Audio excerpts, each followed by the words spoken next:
What's up, guys? It's your boy Dom, and I'm sorry that I'm late on this week's prediction video. There's been one match played. You see, alarms going off. Gotta head to work right now, so I'm gonna be doing this video while driving. But I just wanna, do something because I don't want to get into the habit of missing, prediction for the match weeks. I don't want to get into that habit. So consistency is key. I just couldn't do it yesterday because of time, restraints. So let's just run through these predictions really quick, guys. But before we do that, of course, the Premier League teams played in Europe. I was supposed to make a video. I didn't get to make it. But these are the results. Fenerbahce won. Man United won. They can't seem to win a game in Europe. I think they've gone over a year without winning a match in Europe. Tottenham won. AZ Alkmaar 0. All the other teams are winning except Man United. Panathinaikos won. Chelsea 4 in the Europa Conference League. And in the Champions League, Liverpool 1. Leipzig 0. Man City 5. Sparta Praha 0. Aston Villa 2. Bologna 0. And Arsenal 1, Shakhtar Donetsk 0. So all the Premier League teams won their matches, didn't concede goals, and I like to say congratulations to all the teams. For match week 8, Forest did beat Palace 1-0. That match was played on a Monday. I didn't get to talk about it at all. And I like to say congratulations to Forest because they've been doing very well. They climb up to 5th. And they even won their game yesterday against Leicester on the road, 3-1, courtesy of a brace by Chris Wood. And Jamie Vardy did score. And who scored that other goal? I think Ryan Yates scored a goal as well. So we do have 9 other matches to actually preview. And I like to do that really quick. But before we do that, I just need to double check something for the big game on Sunday between Arsenal and Liverpool. Just want to check, so, all right, okay, so, so guys, let's talk, man, let's talk. Let me get going, let me get to work because that's important and I need to get to work early. I can't be making a video and, get to work late. So I just make the video while I'm on my way to work, I've done this many times and I just want to be consistent, man. I just want to get it out. It's not even about views or anything. I just want to get it out. So with that being said, guys, make sure you smash up the thumbs up button for the video, for the effort. So, Man City, Southampton. Guys, I'm going to go for a 4-1 win for City. They've been playing really well. That's my team, of course, winning the Champions League. And despite having a lot of players on the injury list, De Bruyne, Kyle Walker on the injury list, Grealish, Jeremy Doku, Oscar Bob, and co. We're still winning games because our squad is very deep. And no wonder Mark Goldbridge hates Man City so much. He talks about City so much, man. When I go on Facebook, Reels, watching some Reels, Goldbridge just freaking whining about Manchester City. He just hates City. Nobody can compete against City. Look at their bloody squad. All these players could most likely start at other Premier League clubs. They can't compete with Manchester City. I'm going to go for a 4-1 win for City over the struggling Southampton down towards the bottom of the table there. And, Southampton before relegation did pick up some favorable results against City, but I don't think it's going to happen today at all. 4-1, Manchester City. Erling Haaland needs to get on the score sheet, though. He's been, going through a dry spell in the Premier League as of late, but he did score in the Champions League win against Sparta Praha. So let's see if he's back in form. So the next game, Brentford, Ipswich. This one is a tricky one to predict because Brentford, they've not been picking up some great results as of late. But one thing for sure is that against the lesser teams, they have been doing better than they have been performing against the more quality teams. So with that being said, I'm going to go for Brentford to pick up a 2-1 win over Ipswich. Ipswich, do pose a threat through Liam Delap, but it'll have to be well drilled defensively if they are to keep Wissa and Mbeumo quiet in this game.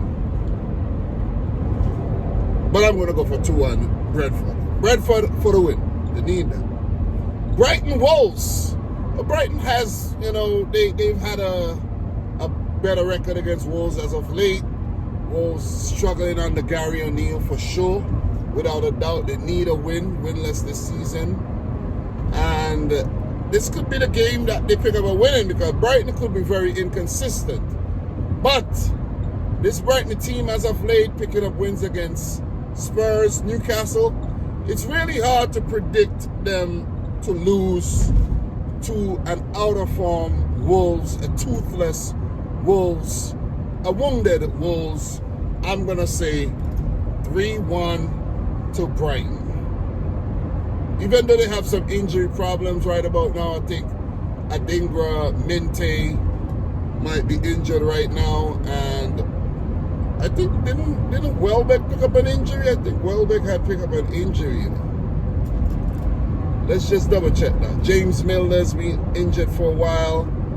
And in terms of Welbeck, yeah, Danny Welbeck is definitely injured for this game. So that could hamper their chances. João Pedro, who started the season well, he's injured as well. So yeah, it's going to be tricky. It's going to be a tricky match.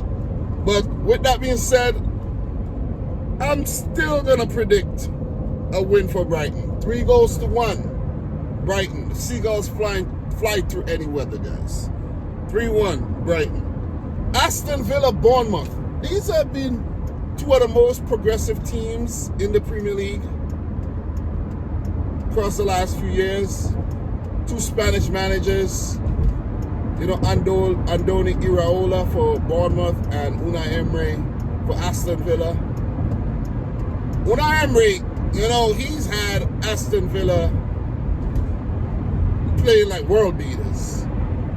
The squad he's assembled, the way his teams are playing, they just a top 6 Premier League team now. You could just class them as a top 6 Premier League team because they've consistently been in the top 6. It's not just like a fluke.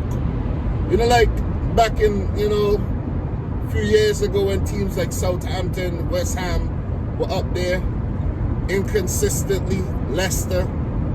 Aston Villa has been consistent and the players are really showing up, man.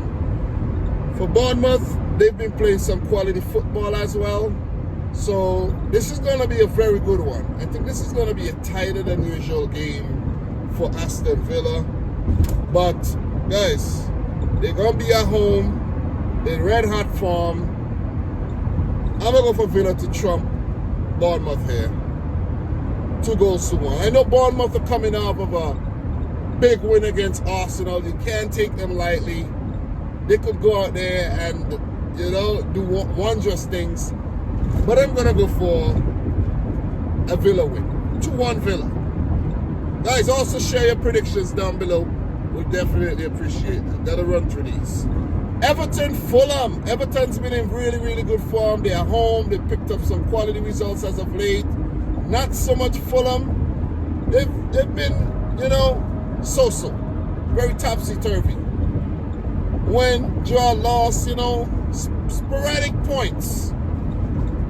They need a win. They need a boost. Everton is a good team for them to play right now. Marco Silva coming up against his old team. And, he knows these parts.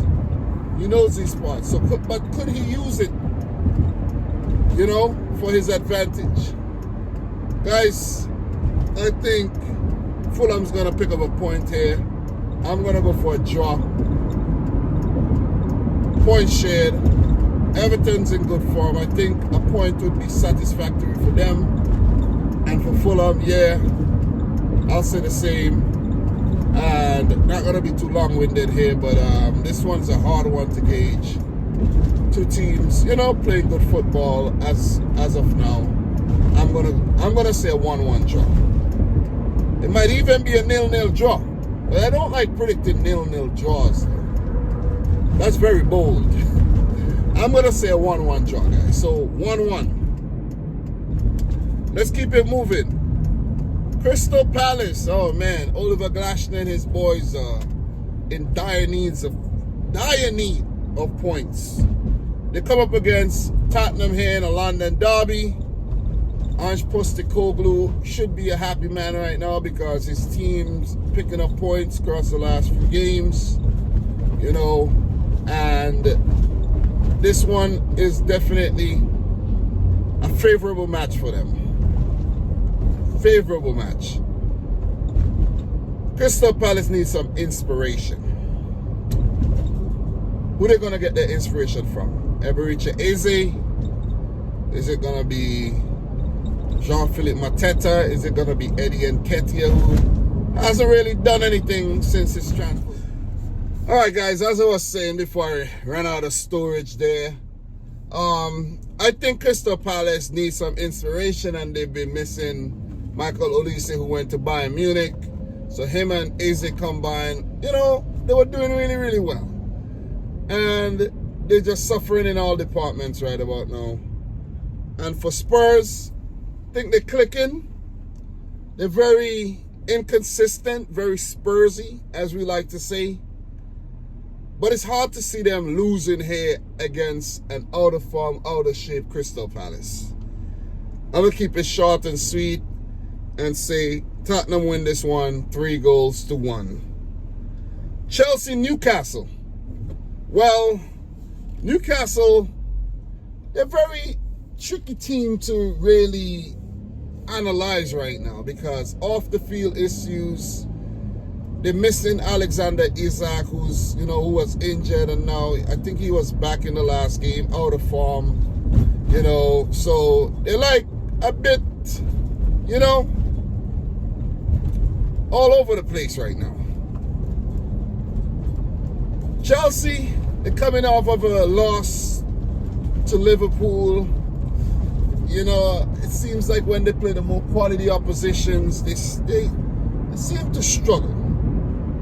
Where was Cole Palmer in the last game? You see what I mean? Where was all their stars in the last game? Absent. You see?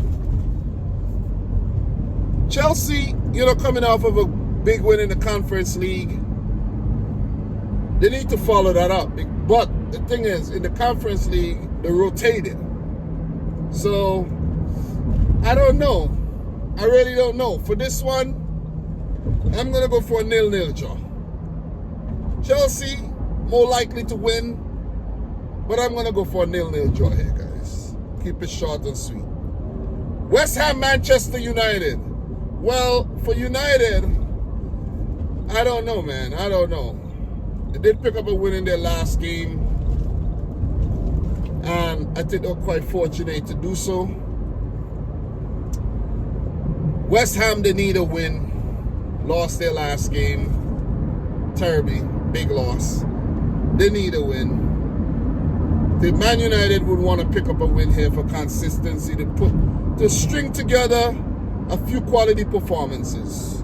Guys, I'm going to keep it short and sweet and say West Ham win this one. 2 goals. Well, yeah, 2-1, West Ham. Yeah.